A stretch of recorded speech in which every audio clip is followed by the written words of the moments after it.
Creepypastas have always had a somewhat mixed reputation. While having some of the best written and most interesting urban legends online, such as Mr. Widemouse, Slenderman, and the Russian Sleep Experiment, the online movement became defined by a lot of clunkers that overwhelmed the online forums. Stories like Jeff the Killer, The Tales, Doll Curse, and the one we will be covering later were the level of quality that seemed to be more of the norm within the Creepypasta Wikipedia, as unfortunately the greater stories were always being seemingly buried under the terrible cliche-ridden messes of the average creepypasta. And that's not to say they were all inherently bad, there were just so many bad stories, however, that they were covering up all the good ones. One of the first ones that I remember popularizing the cliche-ridden style was of course Squidward's Sewer Slide, which had overusages of tropes like shock horror and hyperrealistic blood. But before we go any further, let's talk about that term. Hyperrealistic blood. You knew you were getting something terrible when that word appeared in the story, to the point that it became a joke within the community itself by just how overused and stupid the word was. How can a show have hyper-realistic blood? It's just an over-exaggeration used by poor writers to try and convey how disturbing the situation is. There's nothing more here. The hyper part of the term is just unnecessary and ruins whatever scare it's trying to convey. And it seemed like back in that time it was unavoidable. You had to see it in every single creepypasta or it just wasn't like super popular for some reason. All of the stories back then seemed to have that term shoved all around, and the Squidward Sewer Slide was one of the first stories to use that term like crazy throughout, and it became a mainstay in the community, even with updating of old stories like Jeff the Killer. It also introduced a lot of the shock horror that became a huge mainstay of the creepypasta genre, where there would be just a grotesque image of a dead child or a random favorite character mutilated to try and convey that something spooky was happening. It was almost always wholly unnecessary, and generally it was not done tastefully whatsoever, and a lot of the stories within the fandom were overwhelmingly driven by that kind of horror, so it's really no wonder that people eventually got bored with the subgenre. But I don't think this subgenre really got taken over by stories like that until the release of a certain story in August of 2011, that being the infamous story written by JC the Hyena, that of course being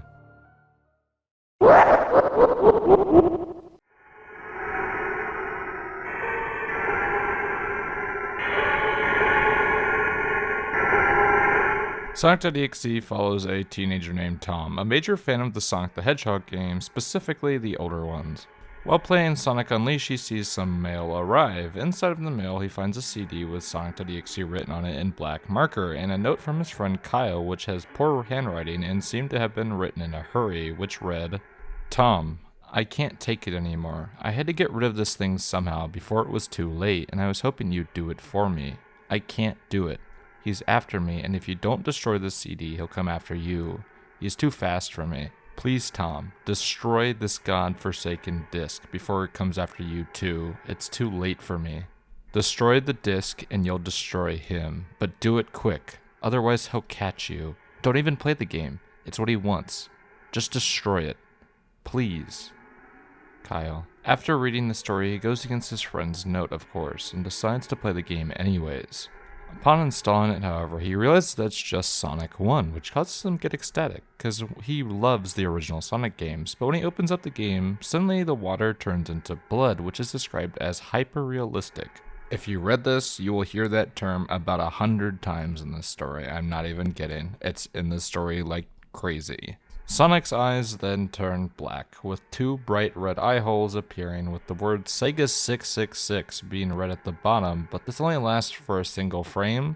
But somehow he got a screenshot for the story, so that's stupid. How the fuck did he get a screenshot if it was only a single frame? When the game starts, the character selection screen from Sonic 3 pops up with a dark red sky behind it, and the options of Tails, Knuckles, and Robotnik, which was strange because Robotnik has never appeared as an option in the original trilogy game because he was the villain. You could not play as Robotnik because he was always the bad guy. And in the background, the Caverns of Winters from Earthbound was playing in reverse. And what is with all these old stories and using the old Earthbound music? Because I know it's like slightly unsettling, but using it like crazy is just terrible. It's not interesting. It's been done 100 times before. But this is the first one I've ever seen directly mention a song from another game instead of just being like, oh, there was creepy music playing. No, they directly mentioned Caverns of Winter's music, which is weird to me. But let's continue. After starting the first level with Tails, he notices on the trees that there are hanging bodies of the woodland creatures being displayed, as well as their bodies being thrown all over the floor.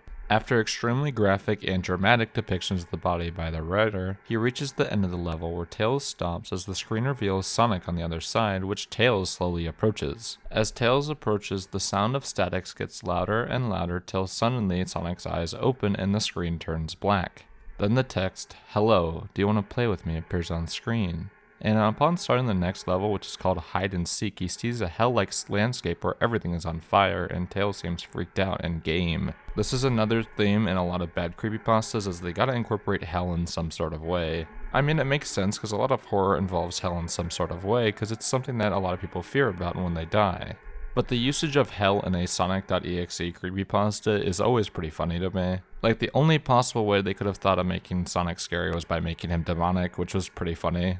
But this could have been easily fixed, but let's continue on. The writer then makes Tails run to the right and to try and escape, but he then hears the Kefka laugh, which again, another weird, odd description that they use, but it's fine, I guess. And after the laugh, Sonic appears behind Tails, chasing him and gain on him fast. After the seemingly futile chase, Sonic disappears and Tails starts crying before Tails gets brutally murdered by the Hedgehog as he reappears. And upon getting back to the character select screen, he sees that Tails is now crossed out and bloodied and beaten up. He then picks Knuckles with the same similar thing happening, and eventually Robotnik, who also seems to meet the same fate. After the death of Robotnik, however, a hyper-realistic demonic picture of evil Sonic appears on screen, reading "I am God" before the game completely shuts off. It was about at this point when I played the actual game that I started dying of laughter. Are you serious? Dude, are you serious? This looks AI generated. What the fuck is this? Why does it look like that? That's the most DeviantArt garbage I've ever seen. Yeah. That's Oh it? my god. That's it. Wait, is there more? No?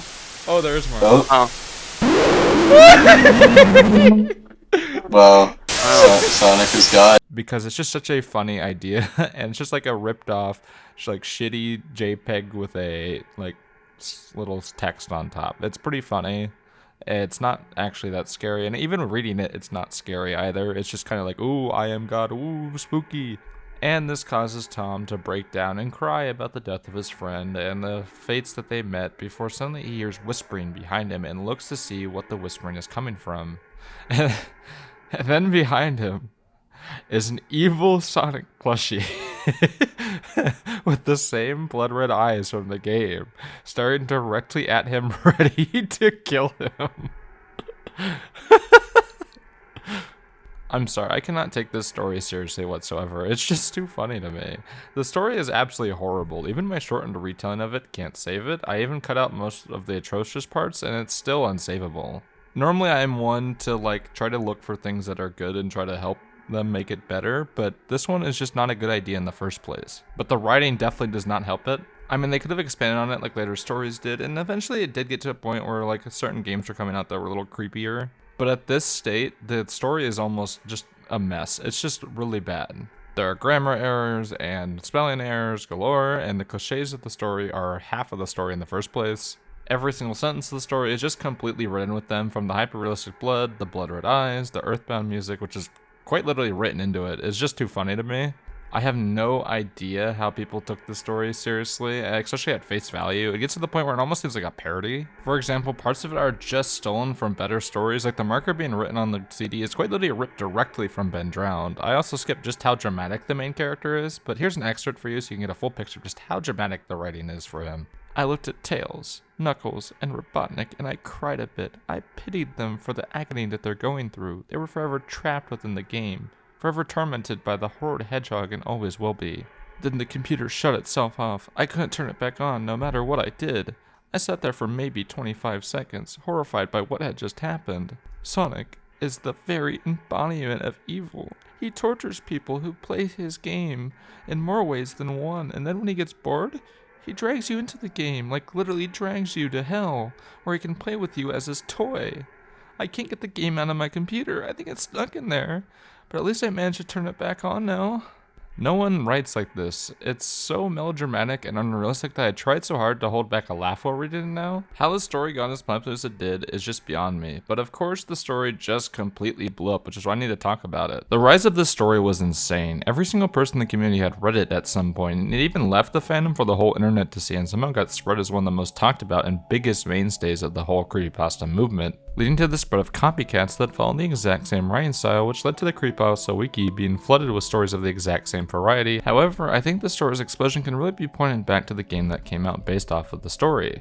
The game is a one-to-one recreation of the story to the point where it's kind of impressive just how easily the story translated into a game, but I digress. The game was eventually played by a lot of famous YouTubers such as Markiplier and even PewDiePie, which led to a whole subgenre of games being created in the same style, with examples such as Sonic.exe, Mario.exe, and Toy Story.exe.